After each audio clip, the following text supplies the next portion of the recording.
ఒకటి 8th pay commission ప్రకటించారు. ఇది ఢిల్లీ కోసం ప్రకటించామా, దేశం మొత్తానికి కదా, అందువల్ల ఎలక్షన్ కూడా ఎట్లా వస్తుంది అని అంటారు. 2 బడ్జెట్లో ఇన్కమ్ ట్యాక్స్ రిలీఫ్ ఇచ్చారు మ్యాసివ్గా.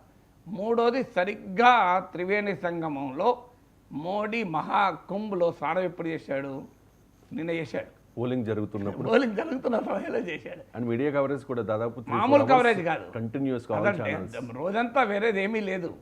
ఎందుకంటే మోడీ స్నానం చేసి రుద్రాక్షలు వేసుకొని మాలేసుకొని కాషాయ బట్టలు వేసుకొని, ఇది కొత్త కాదు మోడీ.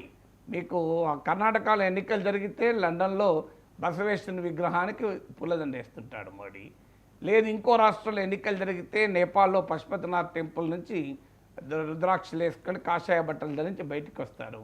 ఎలక్షన్ రోజు ముందు రోజు ఒక గుహలోకి వెళ్ళి నేను ధ్యానం చేసుకుంటున్నాను అంటాడు. ఆ రోజంతా టీవీలు మోడీ తపస్సు చేస్తున్నాడు, గుహలోకి వెళ్ళి ధ్యానం చేస్తున్నాడని. సో మీకు యాక్సిడెంటల్గా అనొచ్చు ఎవరైనా, ఆయన టైం దొరికింది అప్పుడే వెళ్ళాడని. టైం కరెక్ట్గా పోలింగ్ రోజు దొరుకుతుందా? ఆ రోజే మౌని అమావాస్య కాదు, ఆ రోజేం వసంత పంచమి కాదు, ప్రత్యేకంగా ఆ రోజు ఏది యునిక్నెస్ లేదు. అందువల్ల 5వ తారీఖు రోజు ఎందుకు వెళ్ళాడు?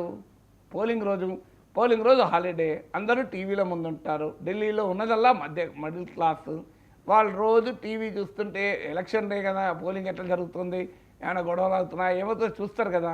చూస్తున్నప్పుడల్లా మోడీ కనబడుతుంటాడు.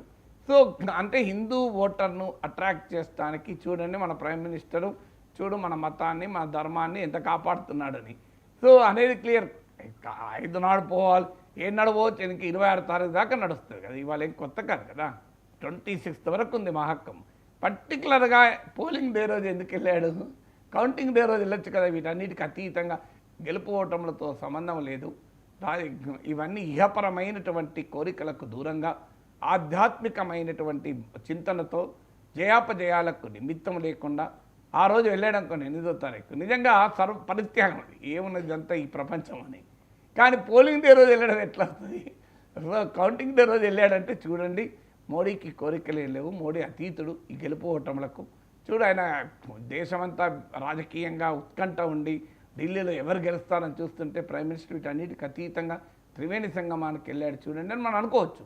కానీ పోలింగ్ డే రోజు వెళ్ళడం అనేది అది ఇహపరసు దేని కొరకు అనే క్వశ్చన్ అయితే వస్తుంది కదా. ఇవన్నీ బీజేపీ చేసింది కనుక ఒక పవర్ఫుల్ యాంటీ ఇన్కంబెన్సీ కనుక ఈ 3 ఉన్నా కూడా లాభం లేదు. మళ్ళీ పవర్ఫుల్ యాంటీ ఇన్కంబెన్సీ కేజ్రీవాల్కు వ్యతిరేకంగా ఉంటే ఎగ్జిట్ పోల్ నిజమవుతుంది. ఉన్నదా లేదా అనేది మనకు రిజల్ట్స్ వస్తుంది తప్ప చెప్పలేము.